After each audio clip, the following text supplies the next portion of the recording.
van zijn liefde en trouw. Van die liefde wat nimmer vervloeit. Van die bloed van die lam eens geslacht. Tot ons ewig geloof na die dag. O ja, ek glo, Jesus red my. Wat ewig sal bly, deur die bloed voor Gods troon nou kry. Ja, ek glo, Jesus red, en sy bloed was my beter dan sneeuw. Ja, ek glo, Jesus red, en sy bloed was my beter dan sneeuw.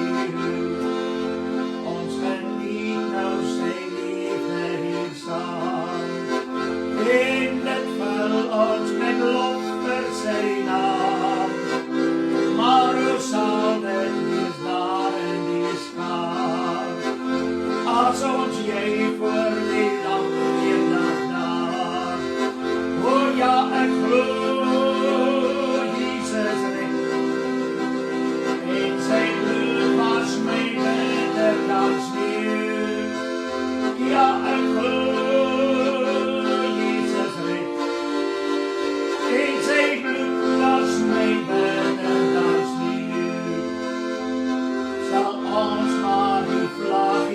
zweef, met onze wachtwoord om heilig te leef, tot ons daaroor die kroon sal verdien, waar ons om in sy heerlijkheid sien.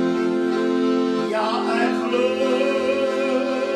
Jesus red, en sy bloed was my beter dan sneeuw. Ja, ek glo, halleluja, in sy bloed was my beter dan sneeuw. O ja, ek glo, Jesus red, en sy bloed was my beter dan sneeuw. Ja, ek glo, Jesus red, halleluja, in sy bloed was my beter dan sneeuw. Ja, ek glo, Jesus red, en sy bloed was my beter dan sneeuw.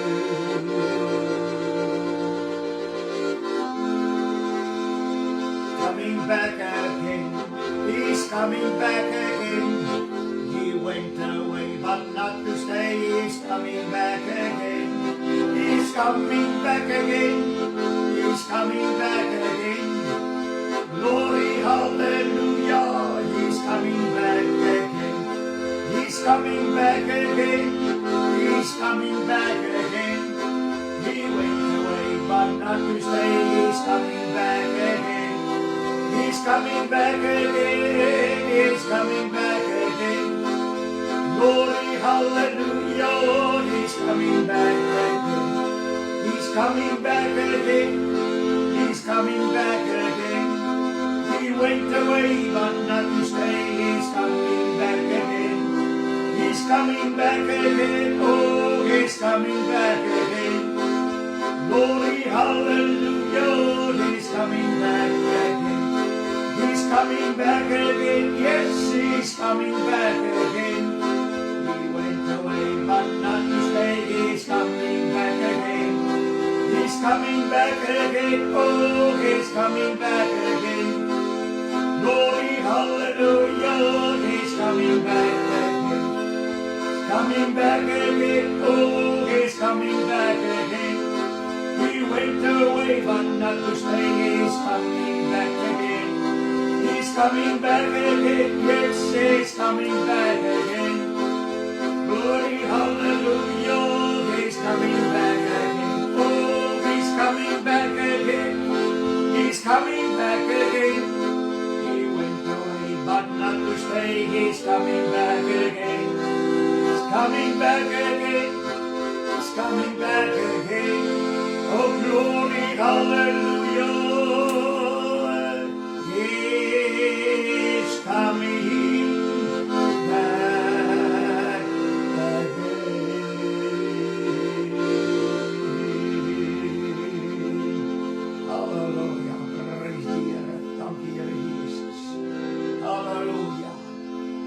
Onse Vader wat in die hemel is, laat u naam geheilig word, laat u koninkryk kom, laat u wil geskied soos in die hemel, net so ook op hierdie aarde. Baie, baie dankie, Here Jesus. Dis so waar dat die belofte wat u gemaak het aan ons, die wil van die Vader, dat u sal weggaan na die Vader aan die regterhand gaan sit, en u sal weer terugkom na ons toe. Here, en dis die dag waarna ons uitsien wanneer u terugkom, om hier saam met ons vir 1000 jaar op hierdie aarde te bly. Baie, baie, baie dankie, Here, dat ons u woord glo. En omdat ons die woord so glo, sê die Bybel dat dit sal ons tot geregtigheid gereken word. En ons dankie dat ons verwag nie om terug te kom na ons toe. Verheerlik u naam ook hierin. Dankie dat die Heilige Gees ons leer en lei in die hele waarheid. En dit wat die Heilige Gees spreek, is wat u self gespreek het. Baie, baie dankie dat die Heilige Gees met ons spreek oor hoe u weer sal terugkom na ons, om hier by ons te bly. Baie, baie dankie dat ons hierdie volle waarheid deur die Heilige Gees kan ontvang.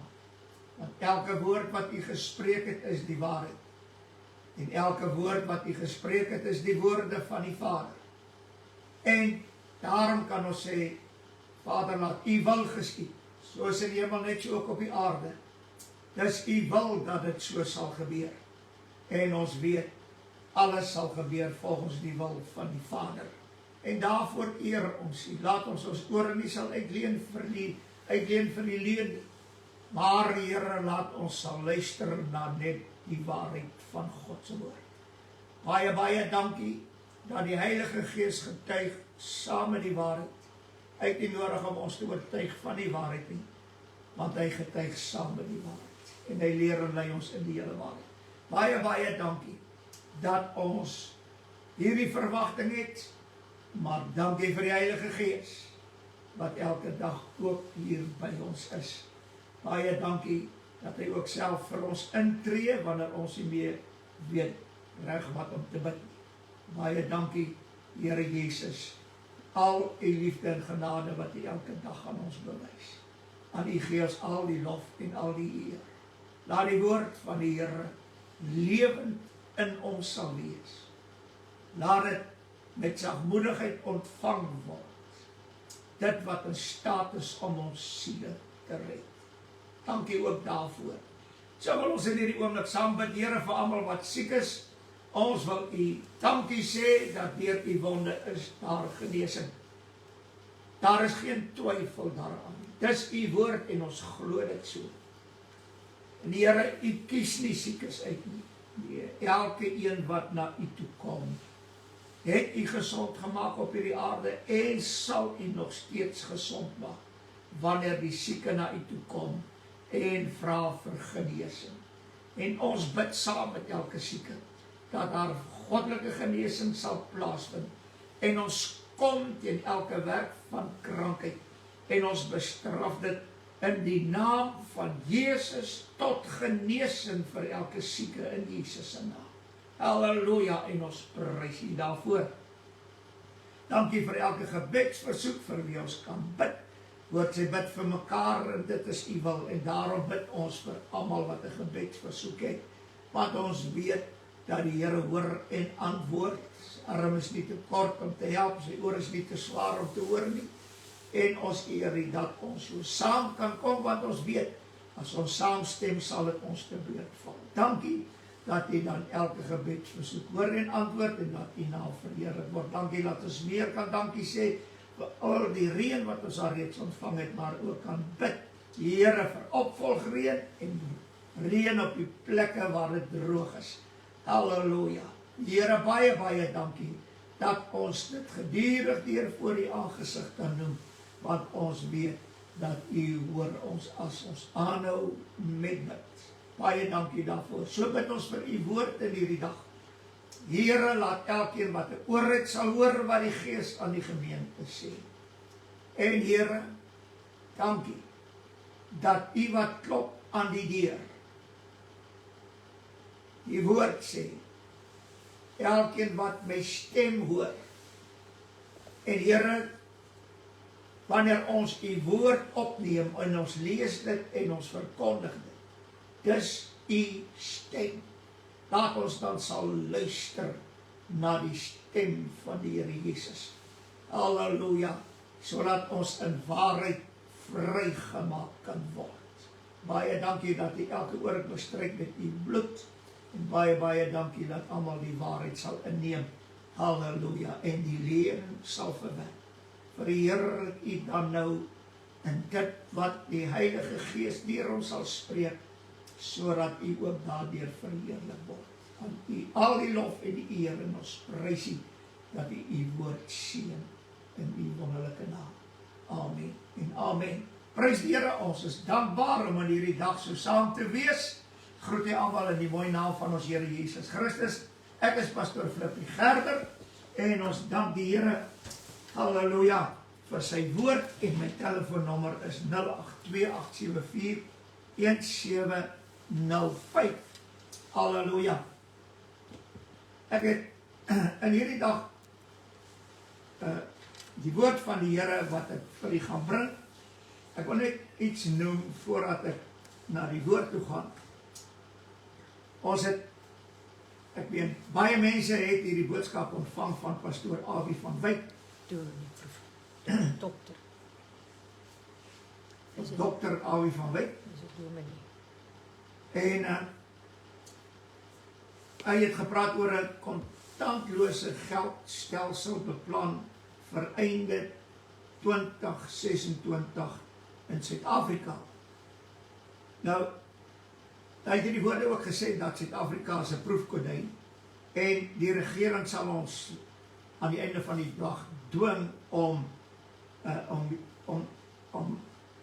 in te skryf, om dit te aanvaar, om geregistreerd te word in hierdie digitale ID.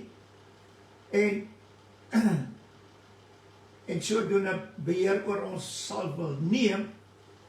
En hy het teruggegaan na Openbaring 13 vers 11 tot 18, waar hy praat van die merk van die dier en dan natuurlik ook die beeld, en dat die wat die merk het sal nie kan koop en verkoop nie, ensovoorts. Ek meen, dit is ook dan kan nie koop en verkoop nie. Nou hier is 'n baie interessante ding, en dit is dat en hy praat van SASSA geld wat eintlik 'n lokas sal wees, sodat die SASSA mense sal registreer daarvoor. En dan noem hy dit ook, hy sê dat al hierdie dinge is voorloper van dit wat Openbaring 13 sê. En dat die beeld wat gemaak word 'n gees sal hê, en dat die beeld ook sal praat, dit is daardie tyd.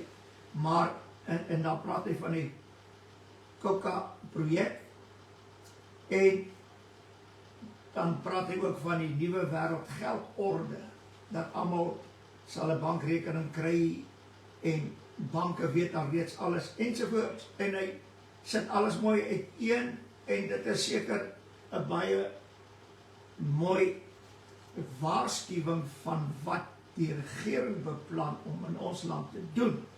En dit is ook reg so, want ons weet, van die begin af gaan alles oor geld.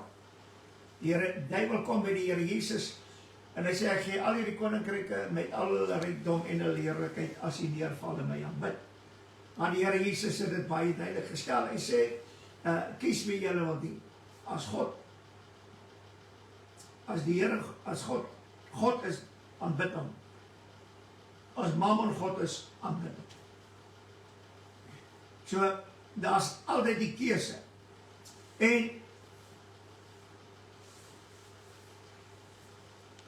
En dit was die heel eerste gedeelte, wat natuurlijk baie lang was, om na te luister. En dan het hy oorgegaan na die tweede gedeelte toe.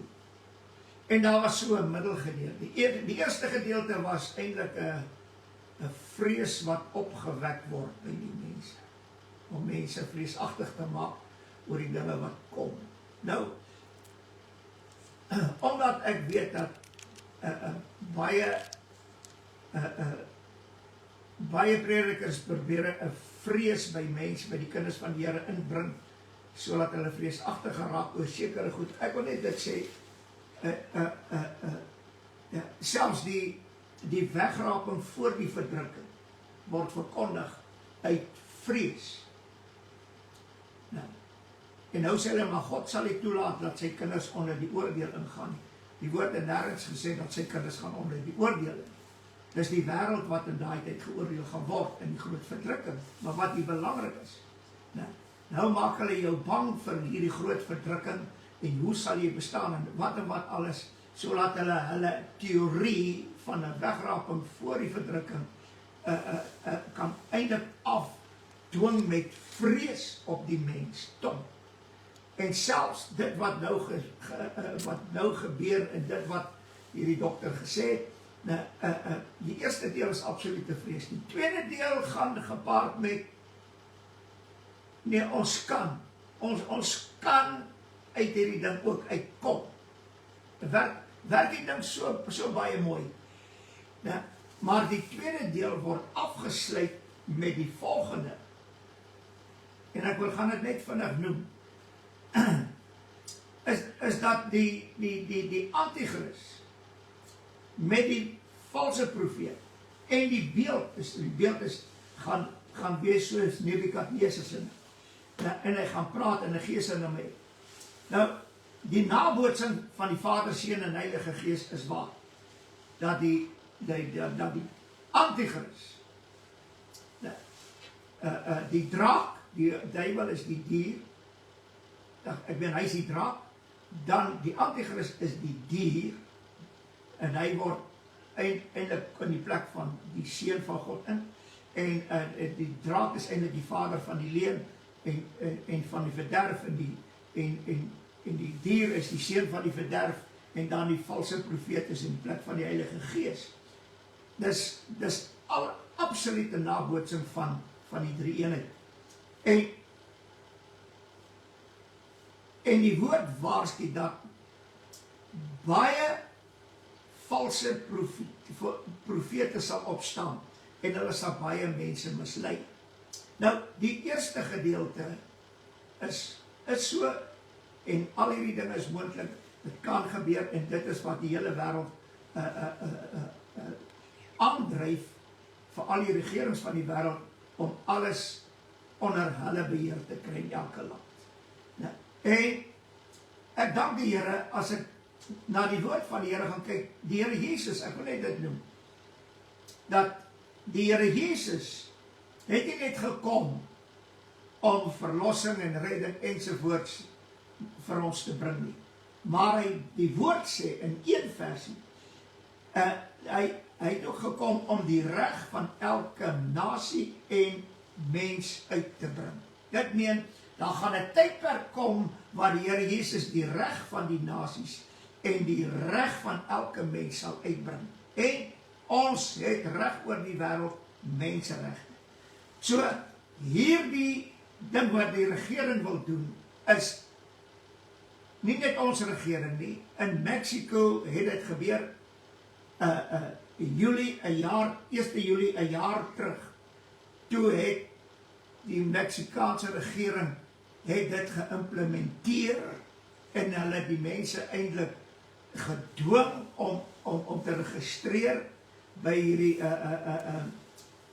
digitale ID en natuurlik ook met die geldstelsel ensovoorts. En hulle almal het net 'n jaar tyd gekry. Dit het klaar gebeur in Mexico. Net 'n jaar tyd kry om wat almal kry om dit te doen. Of anders sal hulle net eenvoudig nie goed vat. Nou, as die regering dit wil doen wat hulle dink die regering gaan doen, dan tree hy op teen menseregte en dit is ongrondwetlik.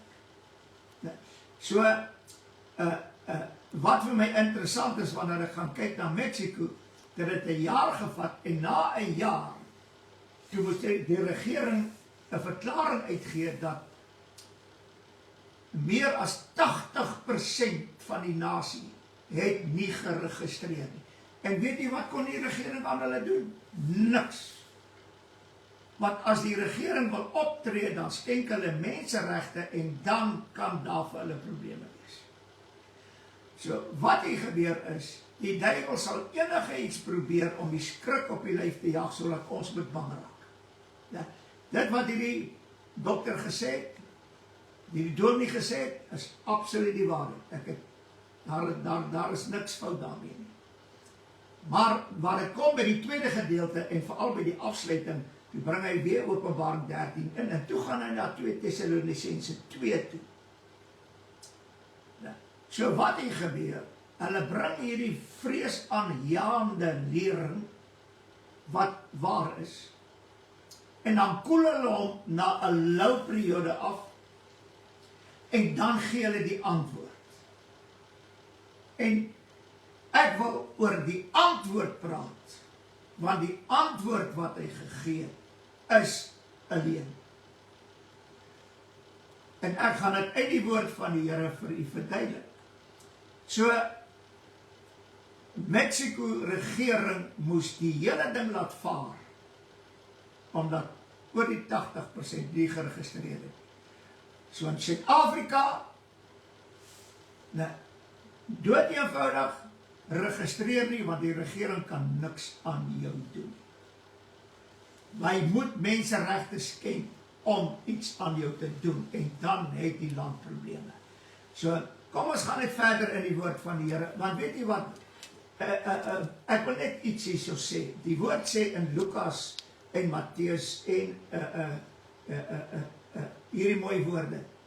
Hy sê daar sal in die laaste dae sal daar baie valse Christusse opstaan. Wat praat hy van? Christusse. Nou, ek wil net vir u verduidelik wat 'n valse Christus is. Hy sê hierdie woorde in die woord van die Here. Ek wil net gou daar kom, as ek dit gou kan kry, oor hierdie valse Christusse. Valse Christusse. Hy sê hierdie woorde in Matteus 24 vers 24, want daar sal valse Christusse en valse profete opstaan, en hulle sal groot tekens en wonders doen, en as dit moontlik was, om ook die uitverkorenes te mislei. Nou, valse Christus, toe die Here dit vir my wys, dit was vir my so wonderlik. Nou, 'n valse Christus is iemand wat kom in die naam van Jesus, en hy sê dat Jesus is die Christus, en dan bring hy vir jou die woord. Die Here het met my gepraat vandag, en hierdie boodskap wat ek vir jou nou oordra, is woorde wat die Here Jesus vir my gegee het deur die Heilige Gees. En dan bring hy dit, en in hierdie woorde wat hy bring, is leuen. Die oomblik as hy een leuen of een woord gebruik, wat 'n leuen is, dan is hy 'n valse Christus. Want ons, as kinders van die Here, moet tot die volle beeld, gelykvormig word aan die beeld van die Seun van God. En hierdie ding is interessant. As ek gelykvormig word aan die beeld van Christus, wat dra ek dan uit aan die wêreld? Christus.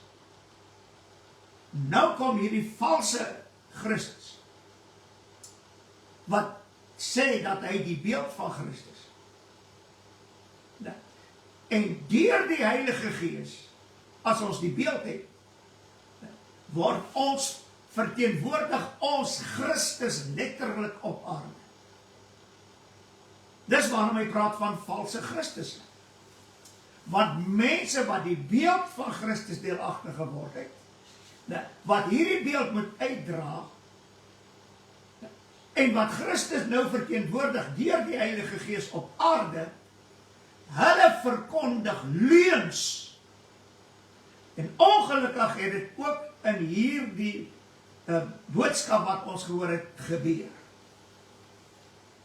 Die beeld van Christus word uitgedra, en hulle sê die Heilige Gees met hulle gepraat, of die Here het met hulle gepraat oor dit. En hulle verteenwoordig Christus, en hulle sê dat Jesus is die hulle bely alles. En hy kom, en aan die einde verkondig hy 'n leuen. En ek gaan hierdie leuen aan u bring. Ek het baie al daaroor gepreek. Maar soos wat die Here dit nou vir my gegee het, was dit baie wonderlik gewees. Want hy sê hierdie woorde, waarom die valse Christus en valse profete? Nou ek wil net iets sê oor die valse profete. Die Petrus sê dat ons het die profetiese woord. Ek gaan dit vir u lees. Hy sê dit, 1 Johannes 4 vers 1 sê hierdie woorde, geliefdes, glo nie elke gees nie, maar stel die geeste op die proef, of hulle uit God is. Want baie valse profete het in die wêreld uitgegaan. Nou, 'n valse profeet is nie iemand wat van buite die kerk kom nie. 'n valse profeet staan in die kerk op. Die valse profeet staan op die platform. Die valse Christus staan op die platform, en die valse profeet en die valse Christus staan ook op die platforms van die Pinksterkerke. Die kerke wat veronderstel is om die waarheid van God se woord te verkondig, hierdie twee tipe mense, valse Christus en 'n valse profeet, staan ook op die Pinksterkerk se platforms. En hulle die platforms oorgeneem met die leuen. Wat sê die woord? Wat is 'n valse profeet? 1 Petrus 1 vers 2 Petrus 1 vers 19. En ons het die profetiese woord wat baie vas is. Halleluja. Wat is die profetiese woord wat baie vas is? Hierdie woord kan nie wankel nie. Hy's baie vas. Alles sal verbygaan behalwe die woord. En hierdie woord is absoluut van Genesis 1 tot Openbaring die profetiese woord. En dit is baie vas. Dit weer geen jota of titel van die woord sal ooit verbygaan nie. Die hemel en die aarde sal verbygaan, maar nie die woord nie. Want dit is 'n profetiese woord van Genesis af. Toe die Here die aarde met die skepping begin, toe is dit 'n profetiese woord van wat aan die einde gaan gebeur. Gaan lees God se woord. Nou sê hy, halleluja, ons het die profetiese woord wat baie vas is, waarop julle tog moet ag gee, soos 'n lamp wat in 'n donker plek skyn, sodat die dag aanbreek, totdat die dag aanbreek en die môrester opgaan in julle harte. Wie is die môrester? Christus. Wat moet ek hê? Ek moet die profetiese woord glo, wat baie vas is. Dit moet ek daaraan vashou. Halleluja. Dis 'n lamp wat die woord is 'n lig op my pad. Dis 'n lamp wat in 'n donker plek skyn. Hy sê totdat die dag aanbreek. Waar die dag? Christus, die môrester, en die môrester in julle harte aangee. Dit meen ek moet so vashou aan hierdie profetiese woord, die hele skrif van Genesis 1 tot Openbaring 22. Nou, ek moet so daaraan vashou, want dit is soos 'n lamp in 'n donker plek skyn. En die volgende oomblik sal, halleluja, die dag in my lewe aanbreek en die môrester Christus in my hart opkom. Ek wil dit vandag sê, as jy nie vashou aan hierdie profetiese woord, die waarheid van God se woord nie, sal die môrester nooit in jou hart opkom nie. En hierdie woord sal nooit vir jou 'n lig wees nie. Al verkondig jy hom hoe mooi, al lê jy hom hoe mooi uit, dat mense uitstap en sê, woe, ons het 'n wonderlike boodskap gehad. En daar is geen lig in nie, want een woord in 'n boodskap wat 'n leuen is, laat die lig verdwyn. Want die leuen is die duisternis. Petrus gaan verder en hy sê hierdie woorde, terwyl julle veral moet weet, dat geen profesie van die skrif, geen profesie, die profetiese woord, 'n saak van eie uitleg is nie. 2 Petrus 1 vers 21, want geen profesie was ooit deur die wil van 'n mens voortgebring nie. Deur die Heilige Gees gedrywe, het die heilige mense van God gespreek, van Adam. Halleluja. Daarom, en 'n valse profeet vat die profetiese woord. Hy vat hierdie profetiese woord en dan staan hulle op die kansel en sê hulle, ek is 'n apostel of ek is 'n profeet. Die oomblik wat hy een woord noem wat 'n leuen is, dan is hy 'n valse profeet. Halleluja. Nou wil ek vandag dit sê, elke een wat die woord van God verkondig, maak nie saak in waar die kerk of genootskap buite die kerk nie. Nee. Hy maak gebruik van die profetiese woord. En hy moet nou pas op dat hy nie 'n leuen vertel of 'n leuen verkondig uit hierdie profetiese woord nie. Want die oomblik as hy doen, is hy 'n valse profeet. En ek wil nou vandag vir u sê, daar staan duisende vandag as valse profete. Hulle lê die skrifte vir jou uit, maar dit is vol leuns. Daarom sê die Here Jesus hierdie woorde in Matteus 24 vers 4, pas op dat niemand julle mislei nie, want 'n valse Christus en 'n valse profeet is die ouens wat werklik die mense kan mislei. En selfs die herders en die leraars vandag in die kerk. Hy sê, baie sal onder my naam kom en sê, ek is die Christus. En hulle sal baie mense bly. Dit meen, hulle kom onder die naam, as die oomblik as jy onder die naam van Jesus kom, dan dra jy die beeld van Christus uit, en dan sê jy ook, Jesus is die Christus. Ek en vandag is mense so verwant, hy sê sommer ek is die Christus.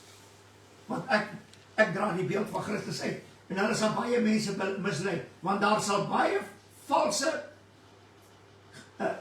Christus en valse profete, en in die evangelies word dit oor en oor herhaal. Nou, wat ek al reeds gesê, een woord maak van jou 'n ware profeet en apostel en 'n leraar en 'n herder. Of self die evangeliste doen dit vandag. Hulle gaan nie meer evangeliste doen, hulle verkondig leerstellings. Ek gaan nou oor een van die twee van die leerstellings praat wat wêreldwyd verkondig word, wat die grootste leuen is. Nou, deur baie predikers. Maar wat hier gebeur is, dat hulle gaan en hulle gaan doen die werk van die Here. En hulle spreek alleen. En die oomblik as hulle dit doen, dan is hulle onder die mag van die duiwel, en hy word 'n valse profeet. En dit is baie interessant dat die woord van die Here sê dit ook vir ons, en ek wil dit graag lees. Wanneer ons kom by waar die woord van die Here praat, as ek dit net gou kry, ek wil dit net gou gekry, dan wil ek dit net gou vir u lees. Hy sê dit in die evangelies. As dit maar 'n woord, is dit so belangrik. Kom ons gaan kyk net wat sê die woord. Matteus 22 vers 15. Toe gaan die fariseërs saam raad hou, met wie? Met die owerstes. Ek weet die ander skrifte verklaar in die evangelies. Hoe om hom in sy woord te verstrik. Dit meen hulle het probeer dat die Here iets sê, né, waarin hy verstrik raak. Dit meen, hy het eers so gesê, en nou sê hy so. So wat sê dit? As hy eers so gesê het, en nou sê hy so, dan is hy vals. En dan het hy hom. Net een woord. Ons weet, dit gaan oor belasting. Nou sê die woord verder, dit was Mattheus, Markus 12 vers 13. Toe stuur hulle na hom sommige van die Fariseërs en van die Herodane om hom op 'n woord te betrap. Here, maar u het daar so gesê. Hoe sê u dan nou so? Lukas 20 vers 20. En hulle het hom in die oog gehou en spioene gestuur wat geveins het dat hulle regverdig was, sodat hulle hom op 'n woord kan betrap, om hom oor te lewer aan die owerheid en aan die gesag en die gouverneur. Halleluja. Maar weet jy wat sê hierdie geveinstes, hierdie spioene, ek meen hierdie Fariseërs, die owerstes, weet jy wat sê hulle? Meester, ons weet dat u reguit praat en leer en die persoon nie aanneem nie. Dit meen of hy 'n owerste is en of hy 'n hoëpriester is en of hy die Here neem die woorde van 'n mens nie aan nie. En ek wil nou vandag vir u sê, u gaan nou hoor wat se woorde het die mense bygevoeg by die woord. Ek wil vandag vir jou sê, die Here Jesus neem daai woorde van jou nie aan nie, want dis 'n leuen en dis 'n valsheid. Kom ons hoor wat sê die woord verder.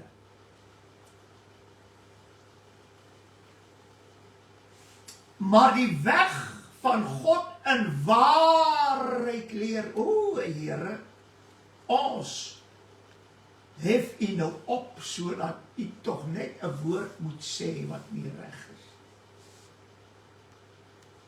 Maar die Here sê in Lukas 20 vers 23, maar hy het hulle listigheid bemerk en vir hulle gesê, kom en dan sê ek nou vir jou, daar's twee dinge ek gaan ek doen, dat ons die bruid is, twee dinge, dat ons die bruid is, en dat daar 'n wegraping is.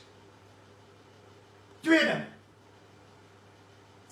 hoor wat sê die woord, maar hy het hulle listigheid bemerk en vir hulle gesê, waarom versoek julle my?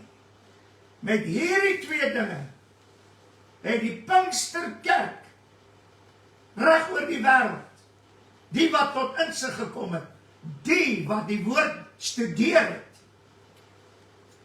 halleluja, dit reg gekry het, om die hele wêreld te versoek, deur hulle listigheid, om hierdie twee dinge te glo. Ek gaan nou daarby kom. En dis presies wat gebeur het in die tyd. Die duiwel het Eva versoek, en sy het geval. Want die duiwel het gekom as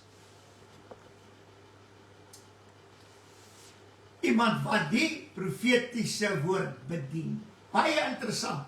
En het hy nie 'n profetiese woord bedien nie, in die tyd nie? Wat is 'n profetiese woord? Hy het heel eers gevra, vrou, is dit ook so dat God gesê het, julle mag nie eet van al die bome in die tuin nie? Nee, God het nie so gesê nie. God het nie so gesê nie. Die Here neem hierdie woorde nie aan nie, want hy het nie so gesê nie.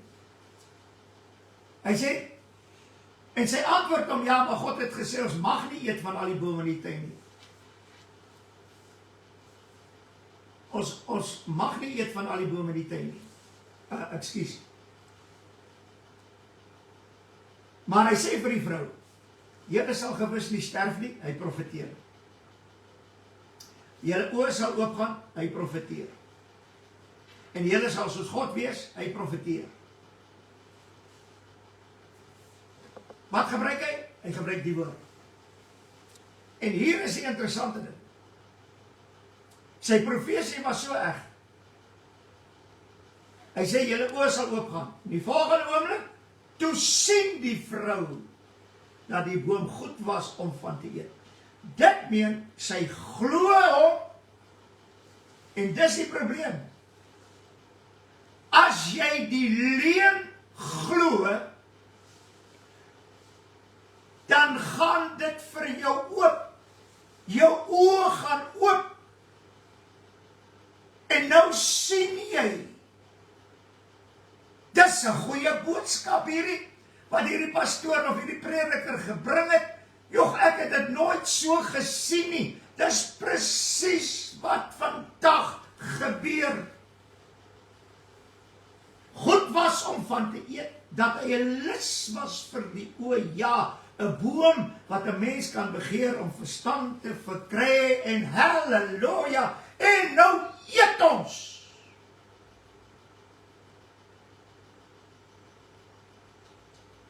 Van die verbode vrug. Moenie die leuen glo nie. Dit meen, moet hom nie eet nie. Want die woord is voedsel vir ons siele. En die duiwel kom praat, en hy voed jou met die leuen, en jou hele binneste sê, prys die Here. Ek het dit nog nooit so gesien nie, dank die Here. Dit is nie so opgeskrywe nie, maar dit is 'n geheim. En net hulle wat dit glo, se oë gaan oop om hierdie leuen as 'n geheim te sien, wat aan hulle geopenbaar word. Is dit nie die listigheid van die duiwel wat jou mislei nie? Ek wil net dit sê voor ek verder gaan.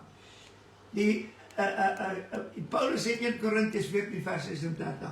Hy sê, of het die woord van God van julle alleen uitgegaan, of het dit tot julle alleen gekom. As iemand weet dat hy 'n profeet of 'n geestelike mens is, moet hy erken dat wat ek aan julle skrywe bevele van die Here is. Nou, Paulus het nooit gesê, ons is die bruid. Paulus het nooit gesê, dan gaan 'n wegraping wees. Ja, maar wat van 1 Tessalonisense 4? Paulus het daar niks geskrywe oor 'n wegraping nie. As julle 'n woord wegraping iewers wil invoeg, dis julle saak. Maar weet jy wat is julle besig om te doen? Julle is besig, predikers, om van julle self valse Christusse te maak en valse profete. Oorlei, dis God se woord. Halleluja. En daarom sê Paulus hierdie woorde, hy sê, as iemand onkundig is, laat hom onkundig bly. Hy sê ook, onverstandige Galasiërs, weet julle betower om die waarheid nie gehoorsaam te wees nie. Hy sê, ek het 'n openbaring van Jesus Christus gehad. Nou, hy sê, ek kan nie glo dat julle afvallig word deur 'n valse Christus en 'n valse profeet wat op die platform, op die Pinksterkerk staan, word julle afvallig om 'n leuen te geloof in 'n wegraping, en ons is die bruid. Hy sê, ek kan nie glo dat julle so gou afvallig word van hom, wat julle deur genade geroep het, na 'n ander evangelie. Dit bly nog steeds 'n evangelie. Maar, dis vals. Hy sê, terwyl daar geen ander is nie, behalwe dat sommige mense wat julle in die war bring, en die evangelie van Christus wil verdraai. Hy sê, as iemand 'n ander evangelie verkondig, die stryd met hierdie ene, laat hom 'n vervloeking wees. Hy sê dit hoeveel keer? Laat hom 'n vervloeking wees. Hy sê, as ek nog mense behaag, dan sal ek die diensnag van Christus wees. En ek wil vandag vir u sê, ek wil nie een mens behaag nie. Ek sal God se woord in waarheid verkondig, of jy daarvan hou of nie. As jy vir my kwaad wil raak, as jy my wil afval van jou Facebook, ek gee nie om wat jy doen nie. Ek sal God se waarheid verkondig, want daar is geen ander evangelie nie. Halleluja. Hy sê, want ek het dit ook nie van 'n mens ontvang of geleer nie, maar deur 'n openbaring van Jesus Christus. Ek wil vandag vir jou vra, pastoor, prediker, geen nie om wie jy is nie. Het jy 'n openbaring van Jesus Christus gehad, soos wat Paulus dit gehad het? jy vir Paulus kon vertel wat reg en verkeerd is. Die oomblik, as jy sê ons is die bruid en daar's 'n wegraping, jou evangelie is gebore uit die put van die hel.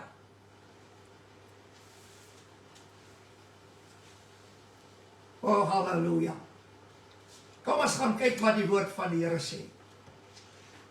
Daar is so baie skrifte, maar ek wil, dit wat die Here Jesus self gesê het, is vir my baie, baie belangrik. Kom ons gaan net gou na Christus as eersteling. 1 Korintiërs 15 vers 20. Maar nou, Christus is opgewek uit die dode. Hy het die eersteling geword van die wat ontslaap het. Ek wil jy moet oplet. Christus het die eersteling geword van die wat ontslaap het. Dit meen, hy was die eerste ene wat gesterf het. Hy is die hoof van die liggaam. En almal wat deel is van die liggaam van Christus, wanneer hulle sterf, ontslaap hulle in Christus. Maar Christus is die eerste een wat ontslaap het. Ek het dit al reeds gesê. Hulle kan duisende mense uit die graf te laat opkom, dan dit het niks te doen met die opstanding. En ek wil net sê, dit nou. As jy glo dat by die wegraping voor die verdrukking gaan die verlosters opstaan, dan verkondig jy 'n vals evangelie. Ja, maar hoe kan jy so sê, pastoor, want ek gaan nou vir jou sê waarom. Ek wil net dit sê. Hy het die eersteling geword van die wat ontslaap het. 21ste vers, want aangesien die dood deur 'n mens is die opstanding van die dode ook deur 'n mens. Dit meen, net Christus kon die opstanding uit die dode bewerk, omdat hy self uit die dode opgestaan het. En wanneer ons praat van dode, dan praat ons van die grafdood, ons praat van die tweede dood, ons praat van die helse doop, ons praat van die dood van die wet met sy gebooie, en so Christus het uit al hierdie dode opgestaan. Niks kon hom vashou nie. Nie die wet met sy gebooie, niks kon hom vashou. Die hel kon hom nie eens vashou. Die tweede dood kan hom nie vashou. Die eerste dood kon hom nie vashou. Niks. En dit is wat met ons gaan gebeur as ons in Christus sterwe. Maar nou gaan hy verder. Hy sê, want soos almal in Adam sterwe, so sal hulle ook almal in Christus lewend gemaak word. Halleluja. Hy sê, maar elkeen volgens sy eie orde. As eersteling Christus, daarna die wat aan Christus behoort by sy koms. En hierdie ding is baie belangrik. Wanneer gaan ons opstaan? Voor die verdrukking of na die verdrukking? Volgens die woord van God, en ek kan vir jou baie verse gaan uithaal. Volgens die woord van God sal die opstanding eers na die verdrukking plaasvind. Nie in die begin nie, nie in die middel nie, nie aan die einde nie, na die groot verdrukking. Nadat die son nie meer skyn en die maan sy glas nie gee en die sterre van die hemel geval het en die kragte van die hemel geskit is, dan eers sal die seun van die mens verskyn op die wolke. Dan eers sal sy koms plaasvind. Na die verdrukking. Niks voor die verdrukking nie. So daar kan nie 'n opstanding voor die verdrukking wees nie. Want hy sê dit duidelik, hulle wat aan Christus behoort, by sy wederkoms. Moenie vir my sê, wegraping is wederkoms nie, dis alleen. Die wederkoms kan alleen na die groot verdrukking plaasvind. Julle het 'n wegraping daar gebring, en nou wil julle die wederkoms daarby insit. Julle is 'n klomp valse Christusse, en julle is valse profete, en julle weg is die weg na die ewige hel. Want julle sê iets wat die Here Jesus nooit gesê het nie. Ek wil nou vandag vir jou vra. Geef vir my 'n skrif in die hele Bybel waar die Here gesê het, ons is sy bruid. Ek daag enige prediker, enige godsgeleerde reg oor die wêreld heen, om vir my een vers uit die woord te haal, wat vir my sê, ek is die bruid van Christus. Kom! Dominee van Wyk, gee dit vir my. Jy preek het, gee dit vir my. Een vers. En die volgende ding is, ek daag almal reg oor die wêreld om vir my een vers te gee, dat daar 'n wegraping voor die verdrukking gaan wees. Net een vers. Nie 'n soortgelyke vers nie. Die Here het nooit in die geheim gespreek nie. En die Here het nooit in raaisels gepraat nie. Die Here het gesê wat sal gebeur. Maar julle kan valse Christusse en valse profete en apostels ensovoorts, julle wil God se woord verdraai vir voordeel. Ek meen, hierdie dominee praat oor die gevare van die geldstelsel van die wêreld. Nou, hy koel het af met iets tussenin, Openbaring 13, hierdie goed is maar net 'n voorloper van Openbaring, en toe gaan hy oor na wat die openbaring van die antichrist voorstel, en hy sê, daar's net een wat dit kan teestaan, en dis ons as bruid. Die Here weet, waar het hy dit gelees? Kan die Heilige Gees dit aan jou openbaar? Nee, hy kan nie, want hy kan net dit spreek wat die Here gespreek het. Hy kan net dit spreek wat Paulus geskryf het, Johannes geskryf het, wat Petrus geskryf het, en Judas geskryf het, en Jakobus geskryf het. Hy kan net jou daarin leer en lei. Hy kan niks vir jou wys. En as jy sê, daar is 'n wegraping voor die verdrukking, dan het die Heilige Gees dit nie vir jou gegee nie. Hy het dit nie aan jou geopenbaar nie. Die Here het dit nie gesê nie. Paulus het dit nie gesê nie. Nee, die leuen het dit kom vertel uit die katholieke kerk uit. En julle glo dit vandag.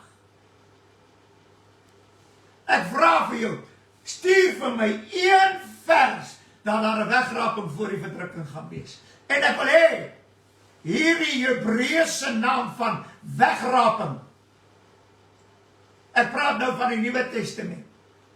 Nou, nee, wegruk en wegpluk en wegneem en al hierdie dinge, die woord wegraping sluit al die dinge in. Kan julle so lieg? Die Here Jesus kom en hy sê, Vader, hulle is in my, U het hulle vir my gegee, en ek is in hulle ensovoorts. Maar ek vra dat U hulle nie uit die wêreld wegneem nie. En julle klomp duiwels kom sê vir ons, die Here gaan ons voor die tyd kom wegneem. Waar kry julle dit? Wie se woord moet ons glo? Julle sin of die Here Jesus sinne? Kom maar, vat dit hele woord wegraping, en ek sit hom in Johannes 17 in. Vader, ek vra U, dat U nie een van hulle sal wegrap uit die wêreld. Ek kom terug na hulle toe.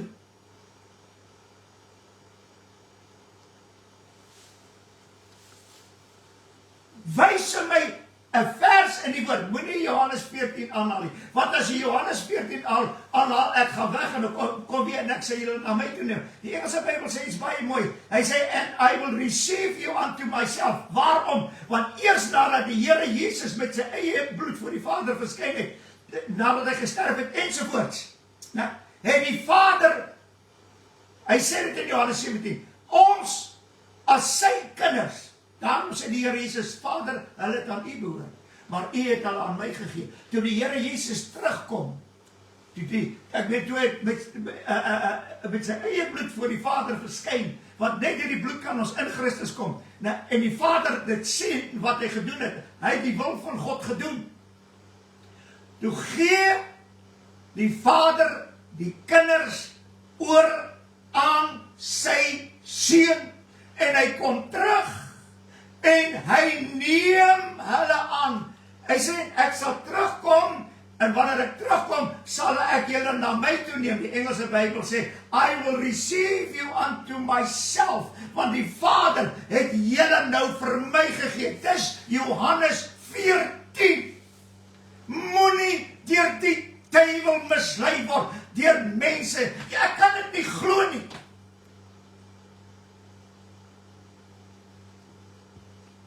En ek wil nou vandag vir julle iets sê, op grond van God se woord.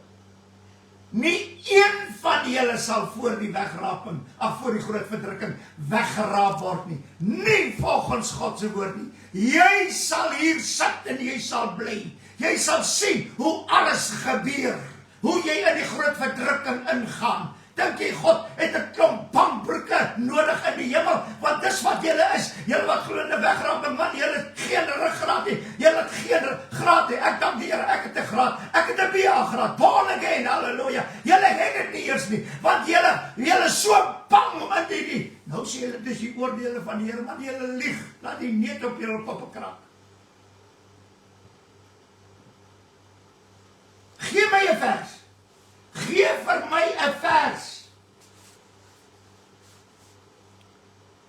Halleluja. En hierdie ding is vir my so baie mooi. Ek wil net verder gaan. Christus is die eerste wat opgestaan het. En die met sy wederkoms, sal die verlostes opstaan. Hulle is klaar daar by die troon.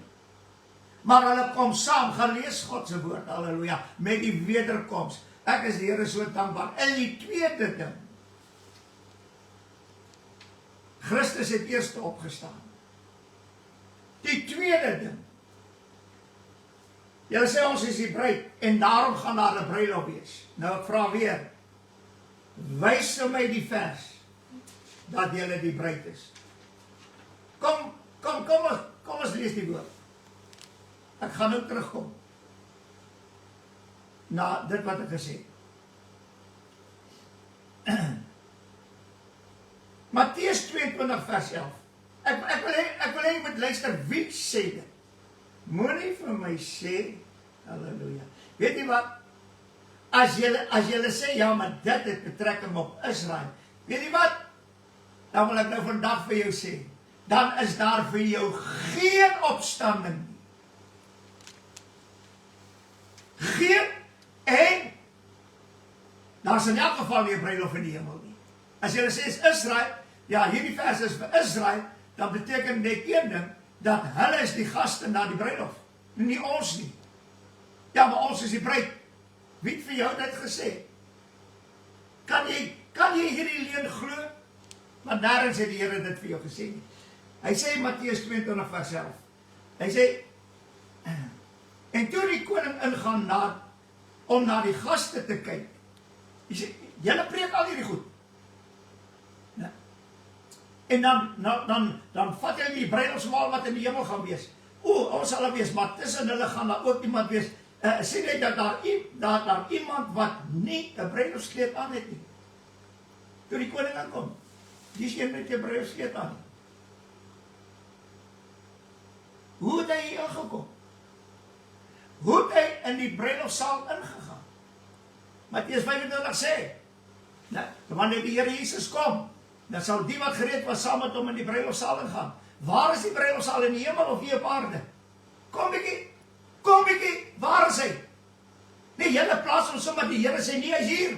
Want die wat nie genoeg olie gehad het nie, hulle het teruggekom en aan die deur geklop. Ek wil sien hoe die wat nie reg was nie, in die hemel aan die deur gaan klop. Kan julle die Here Jesus se woorde so verdraai? Hier, want dis al waar hulle kan aan die deur klop, is hier op aarde, want hulle kan nie hemel toe gaan nie, want hulle sal ook die hemel toe gaan nie, want daar is nie 'n wegraping nie. Kom ons gaan verder. Jesus sê vir hulle, kan die bruilofsgaste dan treur solank as die bruidegom by hulle is? Wie het dit vir die fariseërs en die skrifgeleerdes gesê? Is dit die Here Jesus? Ja. Wie is die Here Jesus? Hy sê hy is die bruidegom. Dit meen die bruidegom sê vir jou, jy is 'n gas. Hoor hoe die woord van die Here. Die bruidegom sê vir jou, jy is 'n gas. Maar daar sal daar kom wanneer die bruidegom van hulle weggeneem word. Dit is interessant, hy word as bruidegom weggeneem en hy kom as bruidegom. Halleluja! Want hy is die bruidegom en ons is die gaste. Nou gaan hy verder. Hy sê dit in Matteus, hy sê dit in Markus, hy sê dit in Lukas. En nou sê hy in Openbaring 19 vers 9. Toe sê hy vir my, salig is die wat genooi is na die bruilofsmaal van die Lam. Halleluja. Hy sê vir my, dit is die waaragtige woorde van God. Die gaste is genooi na die bruilofsmaal van die Lam. Nie om die huwelik uit te gee nie om op te trou nie. Halleluja. Na die bruilofsmaal. En hier is die interessante ding. Hy sê, dis die waaragtige woorde van God. Ons is almal genooi na die bruilofsmaal. Dis waarom hy vir die Fariseërs gesê het, hoe kan die gaste, dit meen hulle wat genooi is na die bruilofsmaal van die Lam, hoe kan hulle vas terwyl die bruidegom by hulle is? Julle praat direk teen die bruidegom. Halleluja. Maar ek wil afsluit met die volgende. Prys die Here. Hierdie ding is in my so wonderlik. Halleluja.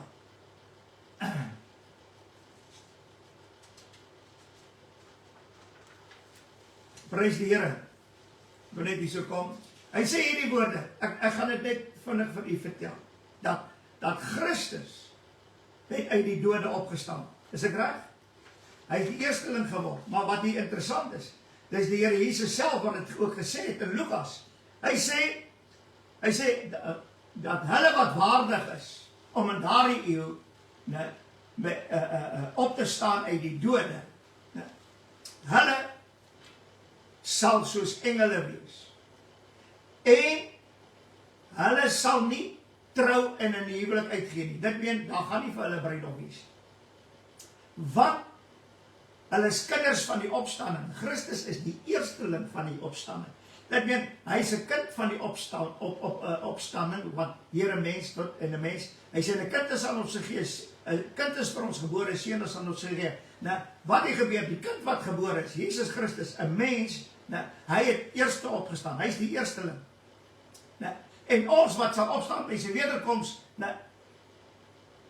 ons word deel van hierdie eersteling opstanding. Wat hier gebeur is, halleluja, die Here Jesus sê, die kind van die opstanding trou nie en gee nie in die huwelik uit nie.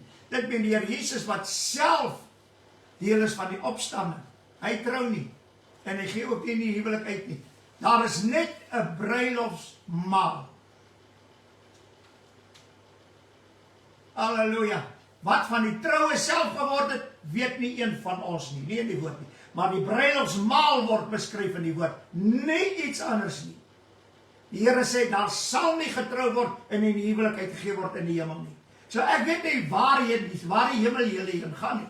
Maar weet jy waaraan laat hierdie bruid, wat hulle self die bruid noem, my dink, aan 'n demanding wife. Demanding, ons sal weggeneem word. Ons is die bruid en daar sal vir ons 'n huwelik in die hemel wees. Jy demand dit van die bruidegom wat niks met jou te doen het as bruid nie. Want jy is nie die bruid nie. Halleluja. Dis waarom hy die woorde sê, ek gaan dit net lees en hiermee gaan ek afsluit. Hy sê in Galasiërs, hy praat van Abraham wat 2 seuns gehad het, een uit die vrye, een uit die slaaf. En nou sê Paulus in Galasië 4 vers 26, maar Jerusalem daarbo is vry, en dit is die moeder van ons almal. En dan kom hy, en hy skryf, verbly jou onvrugbare wat nie baar, hy breek uit, en roep, jy wat geen baringsnood het, want die kinders van die eensame is meer as van haar wat 'n man gehad het. Nou, Jerusalem daarbo het nie 'n man gehad nie, alhoewel Christus die man is, en die bruidegom is, ensovoorts. En hy gaan aan, hy sê, laat ons ons verheug en bly wees, want die bruilof van die lam het gekom en sy vrou het haar gereed gemaak. Hoe het die vrou haar gereed gemaak? Sy was bekleed met blink fyn linne, want die fyn linne is die regverdige dade van die heiliges. Dit meen, sy word versier met die dade van die heiliges. Salig is die wat genooi is na die bruilofsmaal. En hy gaan verder, en hy sê die woorde, die eerste hemel aarde het verby gegaan, nou sê die tweede vers in Johannes, Openbaring 21, ek Johannes, het die heilige stad, die nuwe Jerusalem sien neerdal van God uit die hemel toe brei, soos 'n bruid wat vir 'n man versier is. En hier is 'n interessante ding. Die versiering is die regverdige dade van die heiliges, en nou daal sy uit die hemel neer op die nuwe aarde, en nou skryf toebereid soos 'n bruid wat vir 'n man versier is, en nou sê hulle, ja, die Bybel sê, soos 'n bruid, nie die bruid nie. Kom maar lees dit verder. Hy sê, een van die engele, van die 7 engele, het na my gekom, oor die laaste pla, en hy het na my gekom en gesprek gesê, kom hierheen en ek toon jou die bruid, die vrou van die lam. Bruid en vrou van die lam. Nou, soos 'n bruid toegerus, toebereid. Hoe is sy bereid? Hy sê, die vrou het haar gereed gemaak, want die bruilof van die lam het gekom, en sy is versier met die regverdige dade van die heiliges. En nou dan sy die hemel uit met wat? Sy is versier met die regverdige dade van die heiliges, soos 'n bruid. En nou kom hy en hy sê, kom aan, toon ek jou die bruid, die vrou, die bruid, die vrou van die lam. En hy het my weggevoer op 'n hoë berg, die heilige Jerusalem, wat uit die hemel neergedaal het. Nou, halleluja. Wie is die bruid? Jerusalem. Wie is die vrou? Jerusalem. Wie is ons moeder? Jerusalem. Hou op met jou leuns. Want as jy dit bly verkondig, dat jy met 'n wegraping weggaan en ons is die bruid in 'n huwelik in die hemel, sal jy jou oë oopmaak in die ewige hel, want geen leenagtige sal in hierdie stad ingaan nie. Dit sê in Openbaring, maar hulle sal gewerp word in die poel van vuur. Dit meen, die wat die leen gedoen het, en dis wat julle doen. Julle glo nie net die leen nie, julle doen die leen. En omdat julle dit doen, sal julle in hierdie stad, want die bruid en die vrou van die lam is, en ons moeder is, jy sal nooit daarin gaan nie. Dis jammer hierdie dominee het hierdie leen aan die einde verkondig. Vader, baie dankie vir die onfeilbare woord. Ons wil u eer en loof, dat die woord van die Here is reg, dis die waarheid, en ons moet dit reg sny. Here, en ons weet, die waarheid maak altyd vyand. Maar ons dankie dat ons deur die Gees, die Heilige Gees geleer kan en gelyk kan word in die hele waarheid, om al hierdie leuns deur die waarheid te openbaar. Halleluja. Here Jesus, maak die oë oop, sodat mense kan sien in die Gees wat die woord van die Here werklik vir ons inhou in hierdie laaste dag. Verheerlik u groot naam, Here Jesus, en laat u woord ingang vind by elke lewe.